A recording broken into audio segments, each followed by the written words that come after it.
Hey, all of you he, hims, she, hers, and they, thems, burgeoning clinicians. Are you ready to hear about the hottest assessment around, proven to be an essential asset to the happily healing hearts of your clients? I'm not trying to spew toxic over positivity, I just really love an alliteration.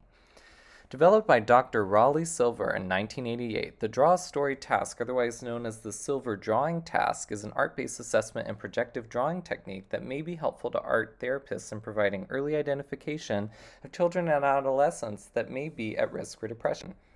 The task involves instructing participants to select two images from a series of people, animal, places, and things, referred to as stimulus drawings, and then asking them to imagine something happening between the subjects of the drawings they had chosen and to draw what they imagined. Each drawing task is meant to be conducted in 12 to 15-minute time frames.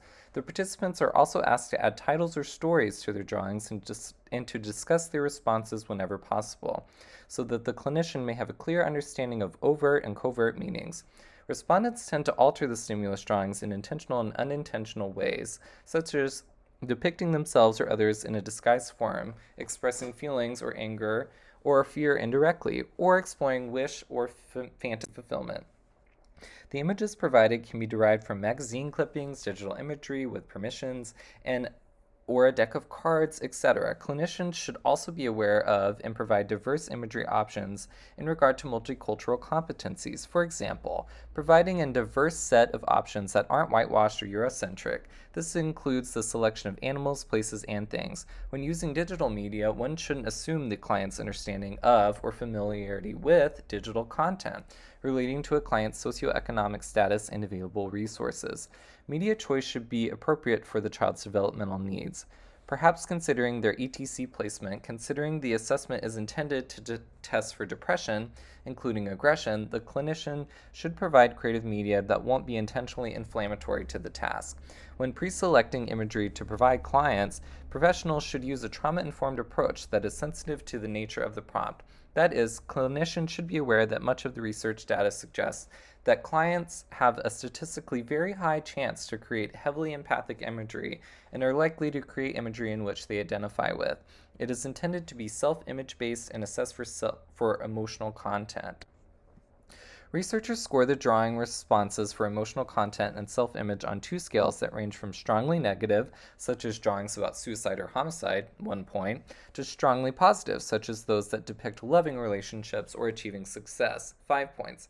Moderately negative and positive drawing responses score 2 and 4 points, respectively. Unclear and ambivalent responses are scored 3 points. The clinician should clarify if and what imagery the client identifies with in the story and their thought content around the narrative.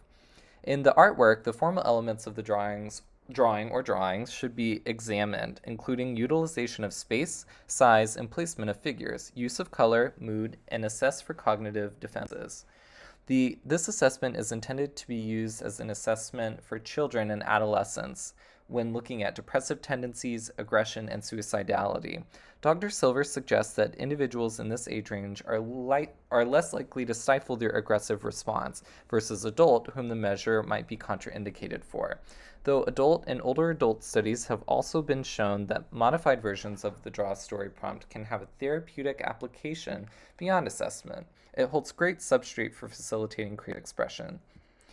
Strengths of this assessment include more than 40 years of development. The original impetus for the assessment is described and studies are reviewed that examined relationships between depression, abuse, and aggression, cognitive skills, inter-rater and retest reliability, normative data, and treatment outcomes in the United States, Thailand, and Russia. This diversity in testing also garners confidence for the task in a multicultural sense.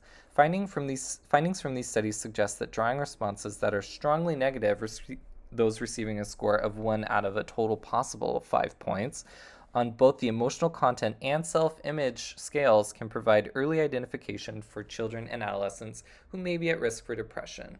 Of course, a tool that might ascribe a label like depression to children and adolescents can also be a weakness if employed brazenly. Also, it should be noted that this measure is still considered to be a projective technique and should be considered a jumping off point and should not warrant a diagnosis by itself.